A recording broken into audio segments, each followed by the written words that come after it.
7h, 9h, Europe 1 Allez, matin. nos avis politiques, Dimitri Vernet. Bonjour Dimitri. Bonjour à tous.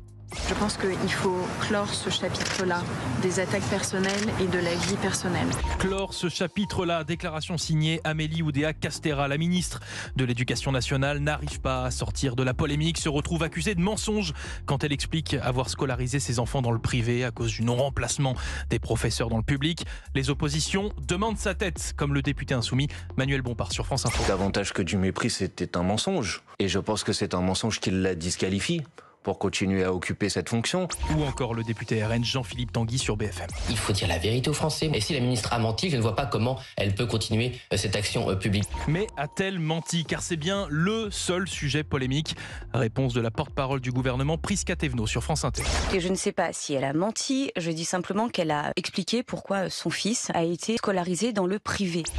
Langue de bois, quand tu nous tiens, autant vous dire que ça ne sent pas très bon, ce qui n'est pas très étonnant pour Jordan Bardella. C'est un gouvernement qui est frappé du sceau du mensonge. Ils passent leur temps à mentir délibérément comme des arracheurs de dents en permanence. Le président du Rassemblement national présentait ses vœux hier, sa première prise de parole depuis la nomination de Gabriel Attal au poste de Premier ministre. Et autant vous dire que Jordan a lancé le match. Je lis dans vos bandeaux le missile anti-Bardella. Bon courage.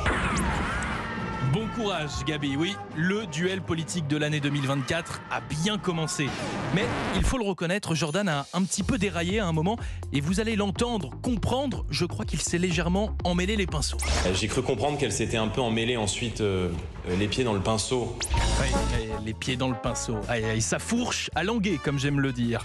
Le patron des Républicains, Éric Ciotti, de son côté, lui, a lancé une punchline sur TF1 hier. Écoutez. Pour moi, la politique, c'est pas la Star Academy, c'est pas on rentre, on sort. Ah bon, monsieur Ciotti, vous êtes sûr? Parce que nous, sur Europe 1, on en connaît un politique qui aimerait sûrement se présenter au casting de la Starac. Ah oui. Ben oui, le député Renaissance, Carl Olive, il ne s'arrête pas de chanter. Ben oui. Et vous allez pas me croire, Dimitri Anissa, mais il a récidivé sur LCP. Alors, je vais vous interpréter une petite chanson de Pierre Bachelet.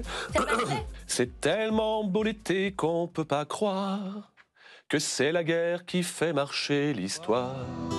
Souvenez-vous, je n'aimais que vous, je n'aimais que vous. Mais il est très bon, Capella. Il est très fort. Il Pierre s'en sort Bachelet, bien, ouais. souvenez-vous. Voilà, merci beaucoup Dimitri Vernet. Carl Olive au micro. Incroyable. Allez.